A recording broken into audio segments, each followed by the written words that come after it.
Antes de sumergirte en esta increíble historia, considera suscribirte al canal y activar la campana. Aquí cada historia tiene algo que decir, y no querrás perderte ni una. En las bulliciosas calles de una gran ciudad, donde las boutiques de lujo y los hoteles de 5 estrellas compiten por atraer a una clientela selecta, la tienda Celeste Elegance se erigió como un bastión de ostentación y refinamiento. Sus ventanas impecablemente dispuestas daban una imagen de perfección casi irreal.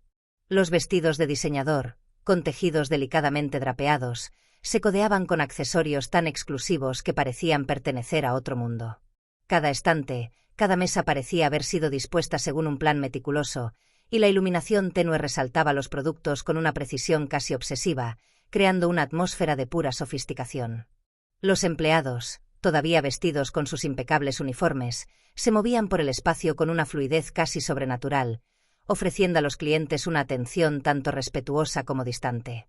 Una conducta forjada por años de servicio en lugares donde el lujo y el prestigio no toleran ninguna imperfección. Pero detrás de la ilusión de esta perfección se escondía una verdad mucho menos brillante. Celeste Elegance pertenecía a Malik Leroy, un hombre negro de 40 años que, gracias a su determinación y audacia, había conseguido establecerse en el cerrado mundo de la industria del lujo. Nacido en una familia modesta, Malik había construido su imperio de la nada, armado con su inteligencia y resiliencia. Su ascenso, aunque aclamado por muchos, estuvo lejos de pasar desapercibido. El reconocimiento que había adquirido en ese ambiente exclusivo iba acompañado de una mirada suspicaz, a veces despectiva, debido al color de su piel. Pero Malik había encontrado su propia manera de afirmarse y superar los límites impuestos por la sociedad. Y, sobre todo, nunca olvidó las raíces de su éxito. Su madre, Denise Leroy, de 70 años, fue la verdadera fuerza silenciosa detrás de su imperio. Aunque a menudo en las sombras, Denise siguió desempeñando un papel crucial en el viaje de Malik, no solo como madre sino también como mentora espiritual. Madre soltera, crió a su hijo en barrios obreros, donde la desigualdad y la discriminación racial eran realidades cotidianas. Sin embargo, a pesar de los obstáculos, Denise había inculcado en Malik una ética de trabajo inquebrantable y un profundo sentido de justicia. Durante toda su vida había aprendido a permanecer discreta, a mimetizarse con el entorno, para no llamar la atención sobre su diferencia. Tuvo que hacerse invisible para escapar de los juicios de un mundo que sistemáticamente le negaba un lugar. Pero detrás de esta reserva, Denise nunca había dejado de soñar, creyendo en el valor de su hijo y en la idea de que un día podría romper las cadenas del racismo y los estereotipos. Una tarde soleada de primavera, Denise decidió visitar Celeste Elegance. Hacía unas semanas que no veía a su hijo y quiso sorprenderlo eligiendo un elegante vestido para su querida ahijada, a quien adoraba más que a nada. Para ella, este gesto parecía simple y dulce, un acto de amor para ofrecer a quien consideraba una luz en su vida. Pero lo que ella no sabía era que esa visita inocente la hundiría en el corazón de un brutal enfrentamiento con la realidad del racismo institucionalizado, incluso en las esferas más prestigiosas de la sociedad. Cuando cruzó las puertas de Celeste Elegance, el contraste entre este espacio y su propio mundo la impresionó inmediatamente. Todo parecía más grande, más imponente, casi intimidante. Los espejos brillaban como ventanas hacia otro universo. Los clientes, vestidos a cual más extravagante, intercambiaban miradas casi imperceptibles, una mezcla de desconfianza y juicio. Las vendedoras, impecablemente peinadas y maquilladas, parecían espectadoras silenciosas de un desfile de moda donde solo ellas tenían la llave para entrar. Y Denise, con su ropa sencilla pero elegante, de repente se sintió pequeña en ese océano de lujo frío. Comenzó a deambular entre los pasillos, buscando un vestido para su ahijada. Intentó no distraerse con las miradas furtivas de otros clientes, pero había una tensión palpable en el aire. Sabía que no era su mundo, pero esperaba al menos poder comprarle un regalo a la niña que tanto amaba. Fue entonces cuando se encontró con la mirada de Claire, una joven vendedora que parecía tan apresurada como distante. Claire, recién salida de la escuela de negocios, era el tipo de persona que parecía encarnar el ideal de la nueva generación de trabajadores del lujo, joven, ambiciosa y fría. Tan pronto como sus ojos se encontraron con los de Denise, un ligero puchero apareció en su rostro, un puchero que decía mucho. Claire, a pesar de haber sido formada para recibir a los clientes con la máxima profesionalidad, no pudo evitar juzgar a este cliente de otro mundo. Se permitió una mirada despectiva antes de caminar hacia Denise. ¿Puedo ayudarle?, preguntó, pero con una entonación que claramente delataba duda. Hay dudas sobre la legitimidad de Denise para estar en ese lugar, pero también sobre sus posibilidades económicas. Denise respondió con calma, como siempre hacía en situaciones en las que una intenta hacerse pequeña: busco un vestido para niña. Para una ocasión especial. Claire, que parecía apenas interesada, se encogió de hombros y se alejó sin decir palabra.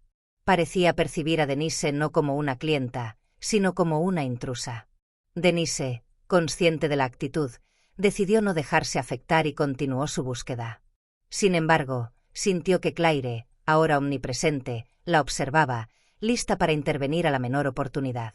Cuando Denise se acercó a un expositor para examinar algunos artículos, Claire le tocó bruscamente el hombro, como si la joven vendedora simplemente no pudiera soportar su presencia.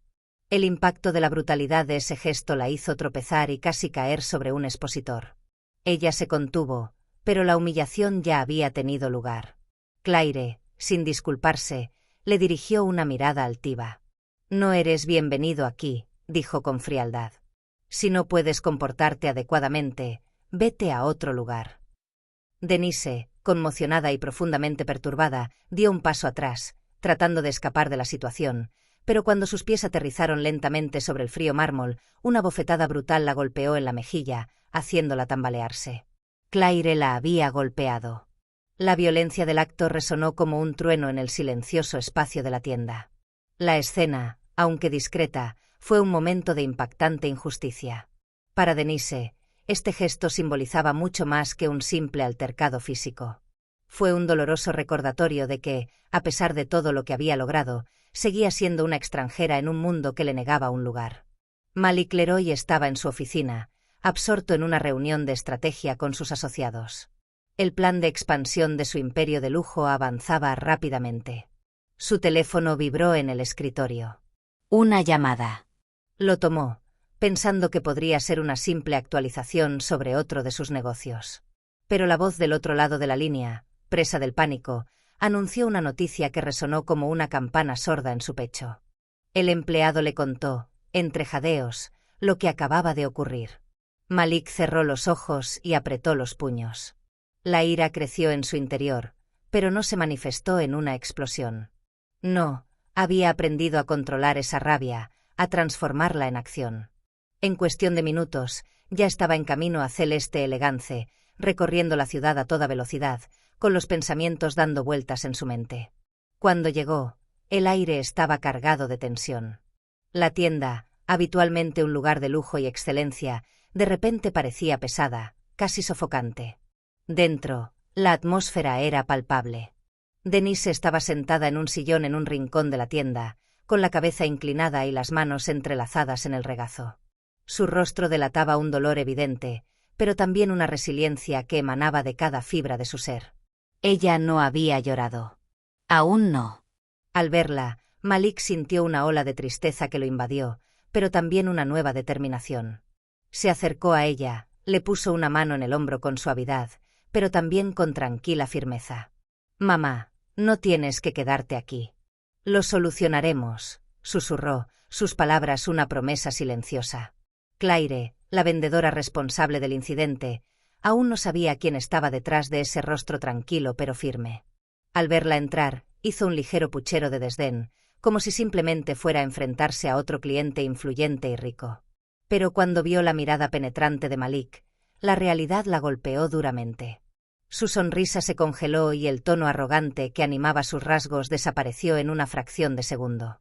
«Soy el dueño de esta tienda», anunció Malik, con su voz tranquila pero muy clara, resonando en el aire lleno de tensión. «Y tengo miedo de que lo que acabas de hacerle a mi madre, no lo toleraré». El gerente de la tienda, un hombre mayor, intentó apresuradamente defender a Claire, pero la voz de Malik silenció cualquier objeción. «No, no hay defensa. Ni aquí ni ahora», dijo, dándole al funcionario una mirada gélida. «No quiero ver más clientes en esta tienda hoy. Ciérrela». El gerente, desconcertado, solo se atrevió a asentir, pero ya sabía que la situación acababa de pasar el punto de no retorno. Malik, con un gesto fluido, sacó su teléfono y llamó inmediatamente a sus abogados, pidiéndoles que tomaran las medidas necesarias.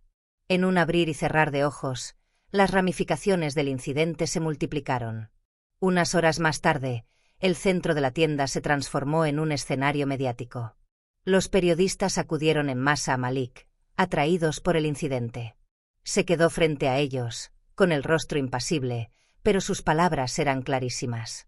Lo que está en juego hoy no es solo el futuro de mi empresa. Lo que está en juego es la dignidad.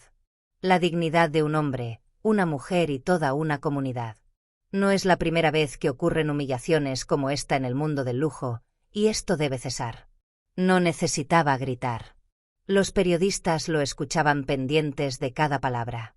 Malik habló con calma sobre el incidente, pero también sobre un sistema de valores que, a pesar de su brillantez exterior, seguía teñido de prejuicios y racismo profundamente arraigados. El lujo, la elegancia, nada de esto puede concebirse sin respeto. Si no es inclusivo, si no está imbuido de dignidad, entonces es una ilusión, continuó, con voz más firme. El escándalo estalló en una ola mediática que sacudió el mundo del lujo.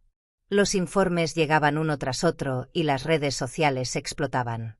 Malik, fiel a su promesa, anunció la suspensión temporal de las actividades de la tienda, dándole tiempo para revisar sus prácticas internas y considerar cambios radicales.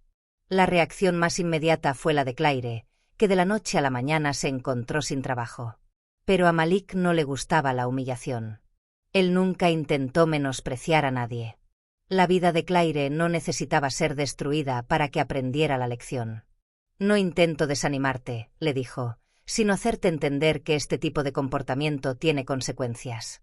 Cometiste un error. Tendrás la oportunidad de crecer y cambiar. Pero el impacto de este acontecimiento no se limitó a una simple sanción. En su discurso, Malik anunció la implementación de un programa de capacitación en diversidad e inclusión, no solo en sus tiendas, sino también en todas las empresas que forman parte de su red. La responsabilidad no es solo individual. Es colectiva, declaró. Esta es una responsabilidad que todos debemos compartir. Un mundo de lujo no puede ser un mundo exclusivo. Debe ser un mundo de igualdad de oportunidades. Denise, sentada al fondo, observaba a su hijo con una admiración que nunca antes había conocido. El dolor de la humillación había dado paso a un profundo orgullo, un orgullo que iba mucho más allá de su propia experiencia. Ella sabía que Malik, con sus acciones y su visión, redefiniría el sector del lujo. Pero, sobre todo, redefiniría lo que significaba ser una persona de poder. Un poder basado en el respeto, la equidad y la justicia. En cuanto a Claire, se encontró confrontada con la dura realidad de sus acciones. Pero ella ya no era una mera figura en las sombras de un mundo que creía controlar. Ahora se enfrentaba a un mundo mucho más grande, donde los valores del respeto y la inclusión se habían convertido en los verdaderos criterios de pertenencia. Y en ese mundo no había lugar para los prejuicios.